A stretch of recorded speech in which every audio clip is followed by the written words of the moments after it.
Saúdo aos amados com a graça e a paz de Jesus, a você que nos acompanha aí à distância, você que está aqui conosco. Nós estamos orando com os salmos e hoje não será diferente. Nós vamos orar com o salmo de número 48. Eu quero convidar a você que nos acompanha, tenha sua Bíblia aberta nesse salmo e que Deus possa falar ao nosso coração uma mensagem complementando as duas anteriores, em que os filhos de Corá produziram mensagens ao nosso coração. O Salmo 48 tem como pano de fundo a mensagem eterna, a de que Deus deve ser louvado, mas não tão simples assim. Só Deus deve ser louvado, mais nada, mais ninguém na face dessa terra. Depois de termos aprendido e entendido que Deus merece ser louvado e quer ser louvado por meio dos louvores, dos hinos, dos cânticos que exaltam o nome dele, o nosso coração ficou aquecido com o desejo de cantar mais para Deus, de exaltar o nome de Deus. Mas agora, olhando para esse salmo, uma lembrança é feita, um cuidado, um alerta é dado. Temos sim que louvar, temos sim que adorar, mas só Deus deve ser louvado. Só Deus, mais nada, mais ninguém, não nós por conta do nosso próprio egoísmo, não outras pessoas por melhores que sejam, não nossos filhos, não nossos cônjuges, ninguém pode ser adorado no lugar de Deus, não agremiações esportivas, seja qual for o seu time, campeão ou não, fracassado ou não, agremiações não podem ser louvadas, só Deus pode ser, instituições, marcas, só Deus, nada mais, mais ninguém, só Deus merece ser adorado, merece ser louvado. E quando a gente olha para isso, a gente entende que é um absurdo não adorar a Deus, uma falta de lógica, uma incoerência e até uma irracionalidade. Como podemos estar diante do Deus criador de todas as coisas, o Deus criador de cada um de nós, e não o adorarmos? E a razão, ela é óbvia. Tudo que Deus criou, criou para louvor da sua glória, e a criatura não pode, não tem o direito de criar objetos, de criar coisas ou pessoas para adorar no lugar de Deus. Mas por que Deus exige adoração? Deus, ele não é egoísta, não há pecado entre os atributos de Deus. Deus não é egoísta, mas Deus quer ser adorado justamente para que nós sejamos pessoas felizes, realizadas, justamente quando nós prestamos adoração ao único que pode nos ouvir, ao único que pode nos atender, e Deus faz isso por meio do louvor. Isaías, no capítulo 40 daquele livro, bem especialmente no versículo 10, ele disse algo muito interessante. Ele diz assim: eis que o galardão, o prêmio, está com ele, está com o Senhor, e diante dele a sua recompensa. O que ele quer dizer? Só verdadeiros adoradores desfrutam hoje e desfrutarão na eternidade do privilégio de receber recompensa dos céus, de receber recompensa pelo louvor, pela adoração. E aliás, como o Salmo 18, visto lá atrás, ele diz: Deus sempre recompensa os seus. E a adoração e o louvor são maneiras de mostrar o quanto nós amamos a Deus. Diante dessa verdade, deixe-me te fazer uma pergunta dura. Sabendo que Deus é o Criador de todas as coisas, sabendo que Deus quer ser louvado e adorado para o nosso bem, sabendo que Deus recompensa os seus filhos que o adoram, a pergunta inevitável é: por que você não adora a Deus? E eu vou adiante. Por que que você insiste em não se relacionar com Deus? Por que você não ora? Por que você não lê a Bíblia frequentemente? Por que você não frequenta os cultos, as reuniões com o povo de Deus que você diz amar? E pior, por que diante de tudo isso você ainda não entregou o seu coração para Jesus, não se arrependeu dos seus pecados e se entregou completamente para Deus? Que mais? Por que você que está me ouvindo prefere adorar espíritos imundos, potestades, e não ao Espírito Santo de Deus? Por que você adora aquilo que causa escravidão e destruição e não ao Deus que liberta de todo o mal? Por que você prefere adorar imagens feitas pelas mãos dos homens, que não têm poder nenhum, que são verdadeiras inutilidades e não servem para nada? E eu vou além. Por que você adora pessoas, artistas, jogadores, gente que nem sabe que você existe, gente que não se importa com você e que só enriquece com as suas curtidas e com os muitos seguidores que eles têm? Talvez eu vou te dar uma solução, uma resposta do porquê tudo isso. Talvez seja porque você ainda não compreendeu quem é Deus. Talvez porque você ainda não parou para pensar quem Deus é verdadeiramente. Você ainda não visualizou Deus e não se rendeu à grandeza de Deus, porque o nosso Deus é grande. E o próprio Isaías, no capítulo 40, no momento de êxtase espiritual, acredito que como ninguém na Bíblia, ele conseguiu definir Deus. E você quer saber quem é Deus? Quem é o Deus que a gente canta, quão grande é o meu Deus? Quem é o Deus que a gente canta, grande é o Senhor e muito digno de ser louvado? Esse Deus Isaías definiu, comparando ele comigo, comparando ele com você. Em Isaías 40, se você quiser acompanhar, a partir do versículo 6, diz assim a palavra de Deus: toda a humanidade, incluindo a mim e a você, é como a relva, e toda a sua glória como as flores do campo. A relva murcha e cai a sua flor quando o vento do Senhor sopra sobre eles. O povo não passa de relva. A relva murcha, as flores caem, mas a palavra do nosso Deus, essa sim, permanece para sempre. No versículo 11, como pastor, você quer saber quem é Deus? Como pastor que cuida do seu rebanho, com o braço ele ajunta as suas ovelhas e cuida de cada uma delas. Olha a imagem que ele está passando. Todas as ovelhas de Deus espalhadas pelo mundo, milhares, milhões, todas elas. Deus é tão grande que ele faz como um pai e uma mãe. Ele pega todas elas com um único braço e carrega junto de si. Imagina o tamanho do Deus que nós amamos. Não importa a raça, não importa a cor, não importa onde estejam, todas as ovelhas Deus carrega com um único braço, cuidando de cada uma delas. No verso 12, quem mediu as águas na concha da mão? O Deus que você ama. Todas as águas do mundo, oceanos e rios, ele tem na concha de sua mão. Olha a grandiosidade de Deus. Você quer saber o tamanho do universo? É inatingível. Galáxias, constelações, ninguém sabe o tamanho do universo, mas a Bíblia diz que Deus mede o universo com os palmos de suas mãos, porque para ele não é nada, não significa nada. Ele diz mais: quem jamais calculou o peso da terra? Sabe os montes, Everest, do maior ao menor? Todos os montes que existem nesse mundo cabem numa simples balança de mão.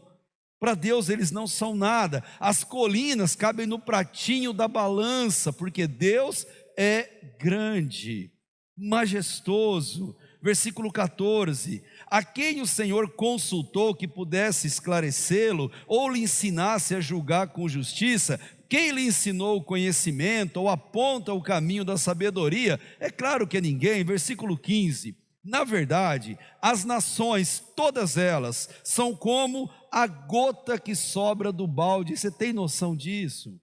Diante de Deus, todas as nações são uma gotinha que você pinga com conta-gota, que você pega com o dedo e aquela gota cai. Para Deus, todas as nações não passam de uma simples gota.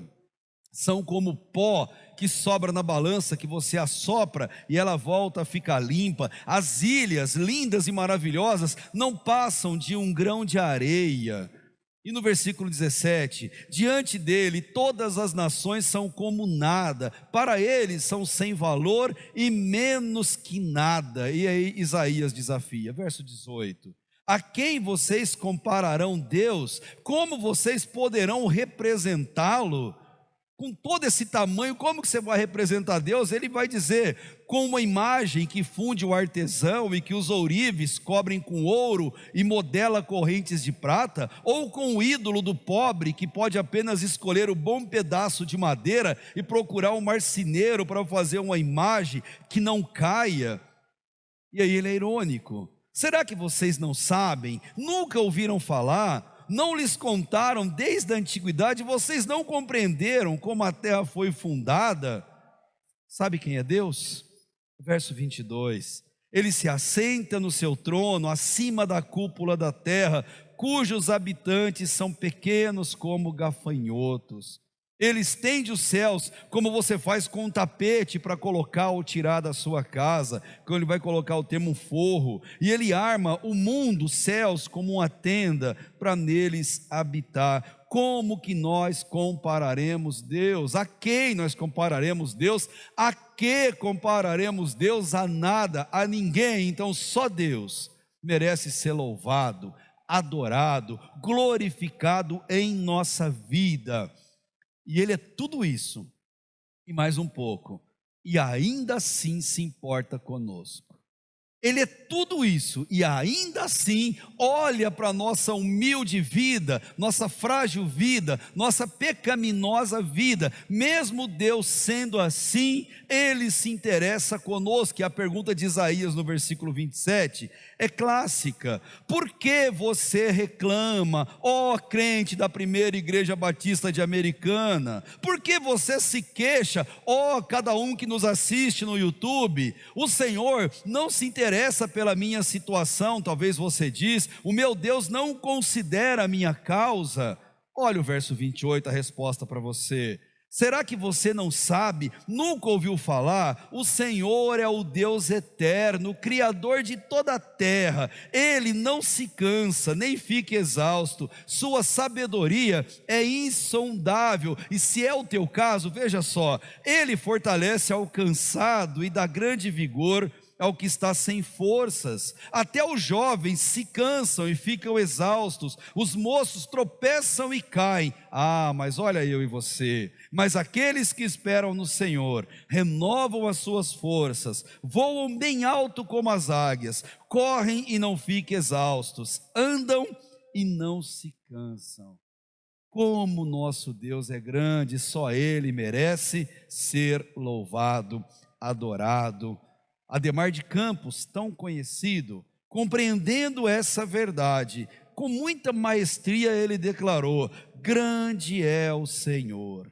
E na canção que ele compôs, curtinha, ele diz: grande é o Senhor e muito digno de louvor. Na cidade do nosso Deus, seu santo monte, a alegria de toda a terra. Grande é o Senhor em quem nós temos a vitória, que nos ajuda contra o inimigo, e por isso diante dele nos prostramos e ele exulta. Queremos o teu nome engrandecer e agradecer-te por tua obra em nossas vidas. Confiamos em teu infinito amor, pois só tu és o Deus eterno sobre toda a terra e céus. Da mesma forma, o salmista que compôs o Salmo 48 mostra o quanto Deus é grande, o quanto Deus é maravilhoso e ainda assim escolheu habitar entre nós. Escolheu-nos como sua cidade santa, escolheu a sua igreja na terra para conosco habitar todos os dias da nossa vida. O desafio para você e para mim: reconheça quem é Deus. Reconheça a grandiosidade de Deus e louve ao Senhor de todo o seu coração. Os filhos de Corá fizeram isso, primeiro com uma introdução nos 3 primeiros versículos. Veja aí: grande é o Senhor e digno de todo louvor na cidade do nosso Deus. Seu santo monte, belo e majestoso, é a alegria de toda a terra. Como as alturas do Zafon é o monte Sião, a cidade do grande rei. Nas suas cidadelas Deus se revela como sua proteção. O tamanho de Deus, espero que tenha ficado claro para você no que Isaías falou, na forma como Isaías colocou para o nosso coração. Agora que você sabe o tamanho de Deus, dedique ao Senhor a adoração, como individualmente, orando, lendo a palavra de Deus, cantando no seu tempo devocional, mas também adore a Deus na cidade santa, na casa do Senhor, na Jerusalém, na Sião. Adore ao Senhor no lugar onde Ele marcou para reunirem-se os filhos de Deus. Não existe cristianismo sem igreja, nunca duvide disso, nunca se esqueça disso. E eu vou além, como alguém já disse: o fato de você ser igreja é provado te levando para uma igreja. O fato de sermos igreja leva-nos de qualquer maneira a congregar-nos como igreja. Grande é glorioso, grande é bem presente, grande é o Deus que se importa com cada um de nós. Ele fala de montes, porque os montes naquela época, segundo as mitologias, era nos montes que os deuses pagãos habitavam. Aí vem Deus e desbanca completamente isso, porque Ele está acima de toda forma de divindade, até porque não existem outros deuses além do Senhor. O Monte Olimpo para os gregos é um grande exemplo disso. Só Deus é a alegria de toda a terra. O monte do Senhor é a habitação dele em toda a terra e não em um lugar específico. Cidadelas, que você leu aí no verso 3, significa um termo militar para dizer que onde Deus habita há uma fortaleza impenetrável. Ninguém entra, ninguém sai, ninguém tem poder sobre o povo de Deus que está naquela fortaleza. Eu não sei do que você tem medo e não sei se você carece de proteção, mas eu sei onde você encontra o final do medo e a proteção tão procurada. Viva debaixo da sombra de Deus, viva na fortaleza, viva na cidadela do Senhor, porque grande é o Senhor e muito digno de ser louvado. Sabe onde? Aí na sua casa, mas também na casa de oração dada por Ele para seus filhos se reunirem.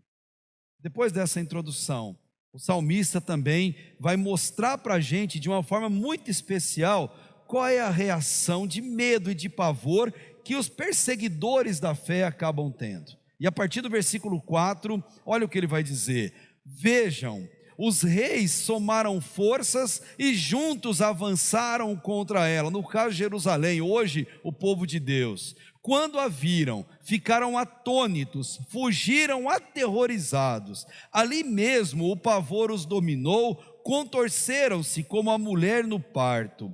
Foste como o vento oriental quando destruiu os navios de Tarsis. Tarsis, possivelmente a Espanha, na Europa. De maneira muito poética e de maneira até dramática, o salmista mostra que sempre as nações tentaram destruir o povo de Deus.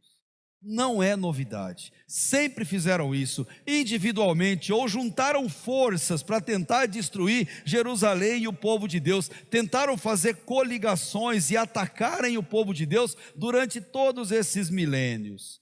E a história mostra que hititas, cananeus, edomitas, babilônios, Império Grego, Império Romano, Islã, Império Persa, todo mundo tentou destruir o povo de Deus. No entanto, são eles que foram destruídos pelo poder de Deus. A maioria dos povos antigos, inimigos do povo de Deus, sequer existem mais. Foram varridos da face da terra, justamente porque não era contra Jerusalém que eles lutavam, era contra o próprio Deus. E Deus defende a causa dos seus filhos. Deus, Ele luta por nós. Ele destruiu todos eles e continuará destruindo os nossos inimigos enquanto houver um filho de Deus a pisar nessa terra. Enquanto houver igreja e servos de Deus nesse mundo, Deus continuará guerreando as nossas batalhas, destruindo os nossos inimigos, e não há inimigo que subsistirá diante do povo de Deus, diante da grandiosidade de Deus. Queridos, não há mesmo o que temer estando e vivendo debaixo do cuidado de Deus. Os tolos, eles lutam contra Deus, enquanto os sábios, eles lutam com Deus. Quem é você? Você é um tolo ou você é um sábio? O tolo tenta lutar contra Deus e é destruído. O sábio, ele luta as suas batalhas com Deus e é sempre sagrado vencedor. Diante dessa realidade, os filhos de Corá encerram esse salmo, mostrando qual deve ser a reação verdadeira de louvor do povo de Deus diante da grandiosidade do Senhor. E como eles fazem isso? Verso 8. Como já temos ouvido no passado, agora também temos visto na cidade do Senhor dos Exércitos, na cidade do nosso Deus, Deus a preserva firme para sempre. Ao final do versículo deve estar escrito Selá, interlúdio, pausa, o que quer dizer pare, respire, reflita. Pensa em tudo que você leu, cantou e orou até aqui. Pensa e olha um pouquinho para trás antes de você prosseguir. Reflita comigo sobre isso que ele está falando. Tudo que você ouve sobre Deus, semana após semana, culto após culto, você sempre tem ouvido sobre Deus e tudo que você já experimentou com os seus próprios olhos. Quantos de nós não somos provas vivas do milagre de Deus? Quantos de nós não temos um testemunho para contar do quanto Deus é milagroso, maravilhoso e agiu na nossa vida? Para um pouquinho, conta, olha, reflita sobre o que Deus já fez na sua vida. E depois de fazer isso, o resultado óbvio, testemunhe daquilo que o seu coração sente, testemunhe daquilo que os seus olhos veem. A cada livramento, a cada cura, a cada proteção, a cada ente querido salvo pelo amor de Deus, testemunhe do amor de Deus para as pessoas. Faça como Jó fez no capítulo 42, versículo 5. Antes eu orava e eu só ouvia falar de Deus, mas agora os meus olhos te veem. E por isso, fale, declare, deixe o mundo saber, clame a Deus para que Ele te abençoe. Mas não se esqueça de agradecer e proclamar quando a resposta vier, quando a mão de Deus bondosamente vier sobre a sua vida. Tem dúvida ainda que a igreja é importante? Tem dúvida que a igreja é o lugar de adoração pública ao nome de Deus e deveria arder no nosso coração o desejo de estar entre essas paredes? Ele vai te contar a partir do versículo 9, para remover essas dúvidas do seu coração. No teu templo, ó Deus, meditamos em teu amor leal. É no seu templo, Deus, que a gente fica ruminando a tua palavra, ruminando o teu amor. É no seu templo que a gente se vê pequenininho e no seu templo que a gente sente a tua mão grandiosa sobre nós. Versículo 10, como o teu nome, ó Deus, o teu louvor alcança os confins da terra, a tua mão direita está cheia de justiça. O monte Sião se alegra, as cidades de Judá exultam por causa das tuas decisões justas.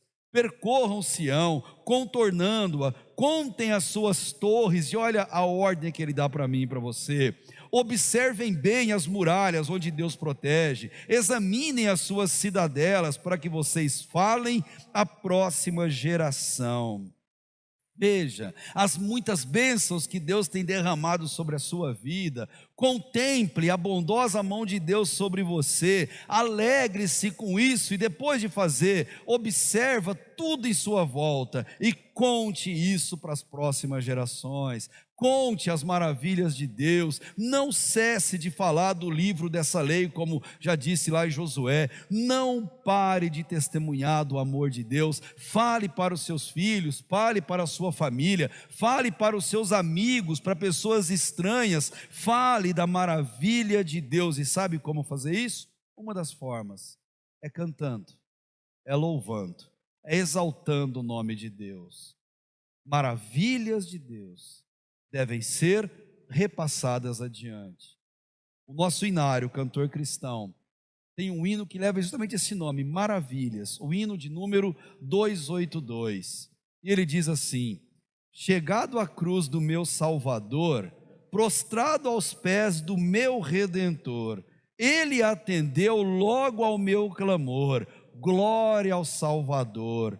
Que maravilha, Jesus me amou, tudo de graça me perdoou, quebrou meus laços e me livrou. Glória ao Salvador. E o estribilho: glória ao Salvador, glória ao Salvador, agora eu sei que ele me salvou.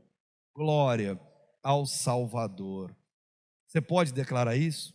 Você pode escrever no chat: glória ao Salvador, agora eu sei que ele me salvou. Glória ao Salvador. Você pode declarar essa verdade na sua vida? Com as maravilhas de Deus em mente, o salmista vai encerrar esse salmo no verso 14, mostrando aquilo que é natural do povo de Deus. E este Deus é o nosso Deus para todo sempre. Ele será o nosso guia até o fim.